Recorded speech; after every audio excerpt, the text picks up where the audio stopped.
J'ai commencé à coudre en 2020 pendant le confinement avec une machine à coudre que j'ai héritée, il me semble qu'elle est des années 60. C'était au début dans les chemises de mon père parce qu'on pouvait pas aller acheter du tissu, donc je faisais un peu tout et n'importe quoi sans vraiment savoir ce que je faisais. J'ai commencé à acheter des tissus et j'ai commencé à y réfléchir et ça m'est paru évident.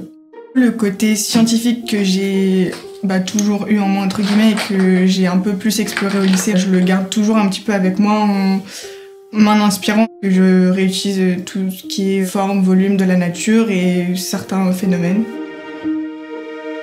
Avant d'être à l'école, j'avais pas vraiment d'inspiration, je faisais plutôt des vêtements que j'avais envie de porter. J'essayais, je regardais un petit peu sur internet, etc. Donc il n'y avait pas vraiment de créativité, mais j'essayais sans patron, sans rien. C'était un peu laborieux, mais j'ai un peu appris par moi-même.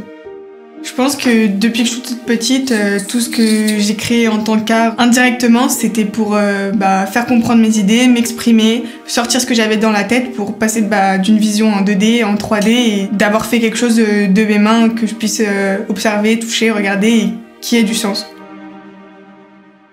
Pour créer un vêtement, il y a pas mal d'étapes pour pouvoir imaginer un produit nouveau et créatif, puisque c'est pas comme dans les films ou comme on pourrait l'imaginer d'Yves Saint Laurent ou de Christian Dior qui dessinent comme ça et ça donne un produit super innovant.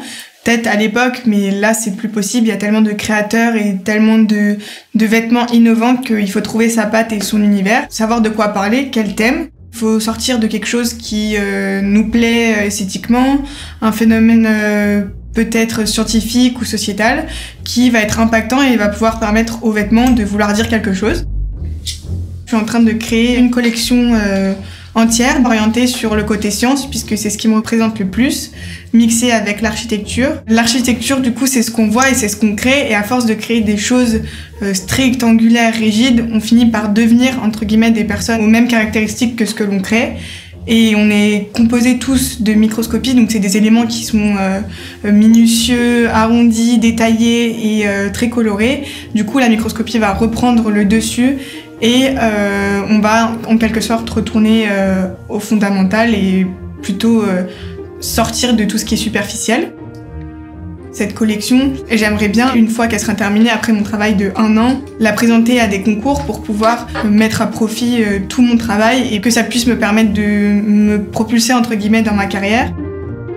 À force de continuer et d'aimer partager mon travail et tout le processus créatif qu'on ne pense même pas qu'il y ait derrière les vêtements, j'ai été contactée pour réaliser une belle robe rose bustier avec beaucoup de tulle, plus courte devant que derrière, qui permet de mettre en valeur. Donc c'était un beau projet qui a du coup emmené à plusieurs autres projets. On a créé une tenue s'inspirant pour le festival de Monte-Carlo, du smoking masculin, puisque les hommes sont obligés de porter un smoking.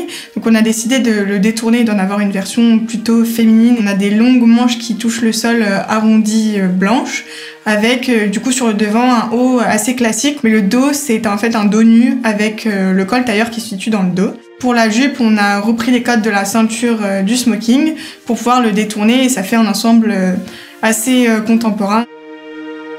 Même si je suis passionnée et que j'arrêterai pour rien au monde, il y a eu plusieurs fois où au final on n'a pas eu la reconnaissance à laquelle je m'attendais et on est forcément déçus. Et on s'attend à ce que les personnes nous le montrent ou alors prennent soin des vêtements, mais c'est comme ça et plus tard on n'aura pas forcément la reconnaissance qu'on veut par rapport aux entreprises pour lesquelles on travaille ou tout simplement nos clients.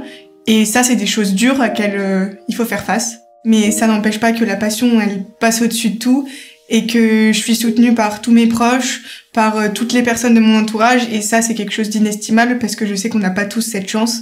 Et franchement, je pense que si j'aurais pas tout mon entourage et tout ce soutien, même des personnes que je connais même pas sur les réseaux sociaux, j'en serais pas là et ça me donnerait pas autant envie d'avancer et de tout donner pour pouvoir réussir et atteindre les objectifs que je souhaite.